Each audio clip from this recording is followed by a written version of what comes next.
Pour nous, la politique agricole commune doit avoir quand même une direction particulière. C'est qu'elle doit d'abord protéger l'agriculture européenne. Aujourd'hui, elle ne protège plus parce qu'elle a ouvert ses frontières à tous les vents, y compris à des pays qui ont des pratiques au niveau environnemental différentes des nôtres, à des gens qui ont des coûts de production beaucoup plus faibles que les nôtres, des gens où la main-d'œuvre est payée nettement moins cher qu'en Europe, donc ça nous pose des problèmes. Aujourd'hui, la politique agricole commune est devenue libérale. Et on sait très bien que l'alimentation mise dans un monde libéral, ça ne fonctionne pas parce que c'est quelque chose de particulier. Donc on doit protéger la production agricole, protéger l'agriculture, protéger l'alimentation, l'environnement. Et on veut faire du libéralisme avec quelque chose qui ne va pas avec. Donc on a besoin que la PAC, cette fameuse politique agricole commune, change de direction, se préoccupe des paysans, se préoccupe de l'environnement et donne des aides qui servent à ça. Et deviennent protectionnistes quand même. Mais le protectionnisme, c'est peut-être pas une mauvaise chose. Pour nous, on se bat sur une idée très forte qui est le droit à la souveraineté alimentaire pour chaque pays ou pour chaque groupe de pays. Pour nous, c'est l'Europe. Et ça veut dire simplement que chaque pays doit pouvoir protéger ses paysans, choisir le type d'alimentation qu'il souhaite. S'il ne veut pas d'OGM, ben, on refuse les OGM. Choisir le niveau de vie qu'il souhaite. Et ça, c'est un niveau c'est un choix. Et nous, on le revendique en Europe, mais on le revendique au niveau mondial. Et la Confédération paysanne fait partie d'un syndicat au niveau mondial qui s'appelle Via Campesina, qui est le premier syndicat de paysans mondiaux, qui regroupe plus de 300 millions de paysans sur la planète, 300 millions de paysans. Et nous, on tient le même discours partout, en Afrique, en Amérique du Sud, en Amérique du Nord, on a partout le même discours. L'objectif, c'est de gagner ce droit à la souveraineté alimentaire au niveau international. Et la prochaine PAC doit s'appuyer là-dessus. Mais alors au détriment quand même du développement de certains pays en voie de développement. Non. Non, parce qu'aujourd'hui, ce qui détruit les pays en voie de développement, c'est le fait qu'on puisse par exemple leur envoyer des céréales très subventionnées. Ça détruit les agricultures vivrières. Le fait que pendant longtemps on a subventionné nos excédents détruit les agricultures vivrières. Le fait que ces pays-là puissent se protéger permettra de développer les agricultures locales. Donc le droit à la souveraineté alimentaire, c'est un droit international qui permettra à chacun de choisir son type d'agriculture, d'alimentation. Et les pays africains nous disent, nous on veut pouvoir appliquer ça, on veut que vous arrêtiez de nous envoyer vos produits subventionnés.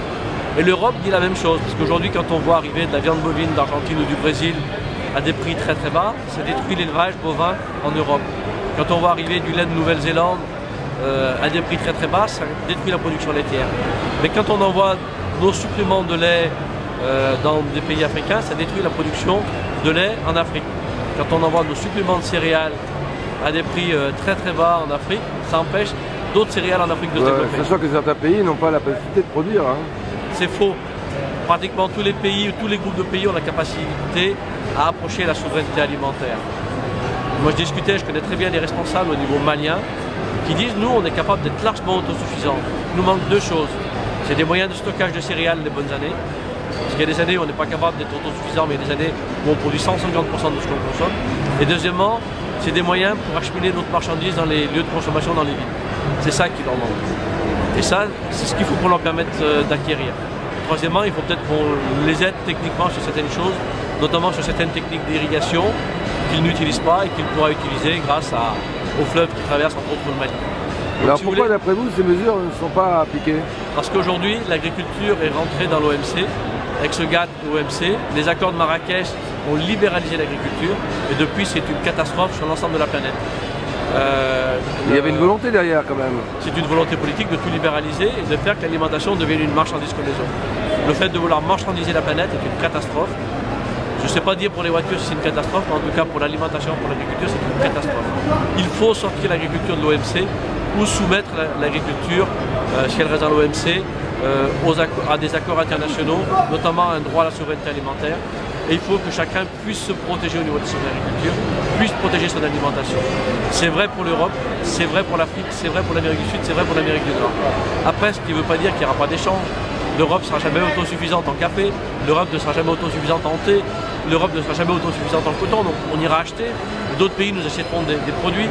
On produit du vin, on en vend sur le monde entier. C'est des produits qui arrivent sans subvention et qui ne posent pas de problème au niveau international. On n'est pas contre l'échange. Le vin n'est pas une denrée alimentaire de première nécessité. Hein, le vin, si c'est pas une denrée alimentaire de première nécessité, quoique, on dit que c'est très bon pour la santé.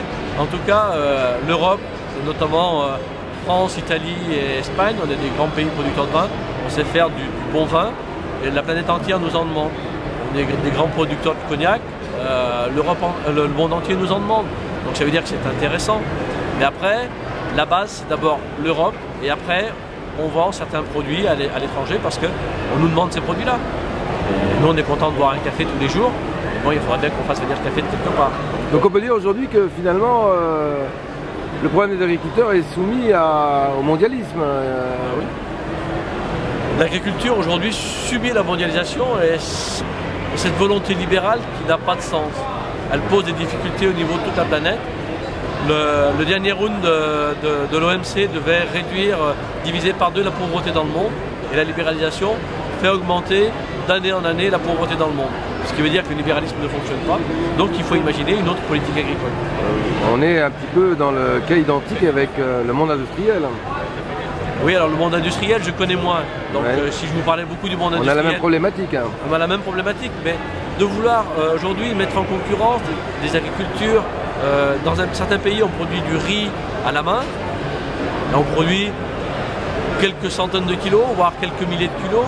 Et on met cette agriculture en concurrence avec la production de riz américain, où on produit avec des grosses machines, où on subventionne très fortement le riz. Et après, on veut mettre ces riz en concurrence. Ça n'a pas de sens. Ça n'a aucun sens. Quand on produit des fruits et des légumes dans la zone sud de l'Espagne, à grand coût de subvention, de pollution et de main-d'œuvre exploitée, on va mettre ça en concurrence avec des productions vivrières dans d'autres pays, ça n'a pas de sens. C'est ça qu'il faut arrêter.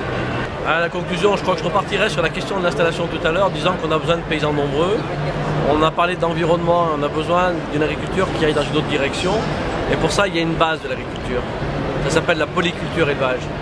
Donc il nous faut ramener cette question de la polyculture élevage, de l'agronomie dans l'agriculture. Aujourd'hui, ça a été totalement abandonné. Et c'est ce qui amène... C'est plutôt le contraire même, on est parti sur des systèmes de spécialisation des fermes, de spécialisation des régions, de grande exploitation, de spécialisation des animaux, et ça c'est un véritable problème.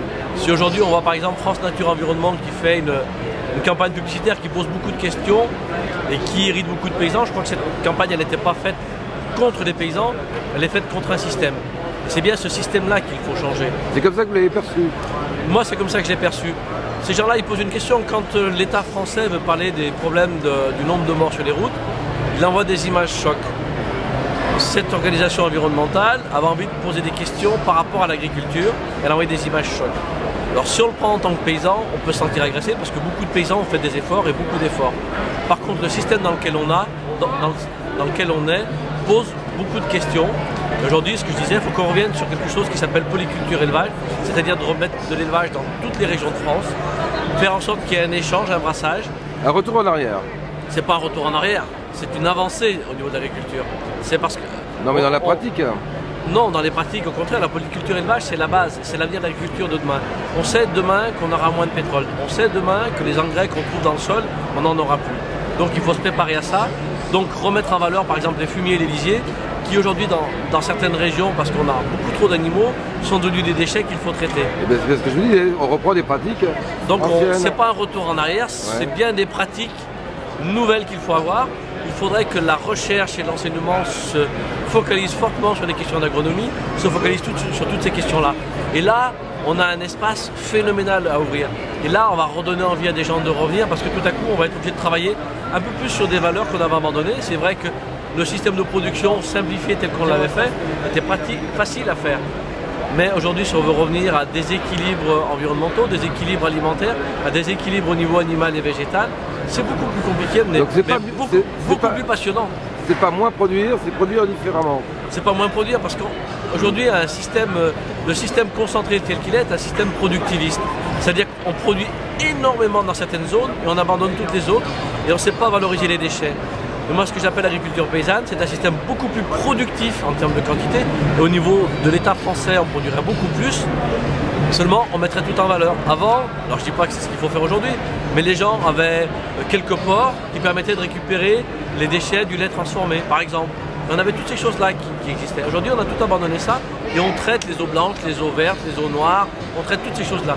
Il faut arriver à revaloriser toutes les choses et à changer de pratique. Et là, il y a un monde, un espace qui est en train de s'ouvrir. Et c'est ce monde et cet espace sur lequel il faut aller. Et là, c'est vraiment quelque chose de porteur. Aujourd'hui, la Confédération paysanne, sur son stand, dit Il faudrait 1 million de paysans. On sait bien que ce n'est pas pour demain ni pour après-demain, mais c'est une direction. Si on change des pratiques, si on change d'agriculture, on y arrivera. Et c'est vrai qu'auparavant, il faut arrêter l'hécatombe des paysans, il faut redonner de l'espoir aux paysans, on leur redonne un rendez-vous, un revenu. Et donc on demande au ministre de s'attaquer réellement à ces problèmes de fond-là. Merci.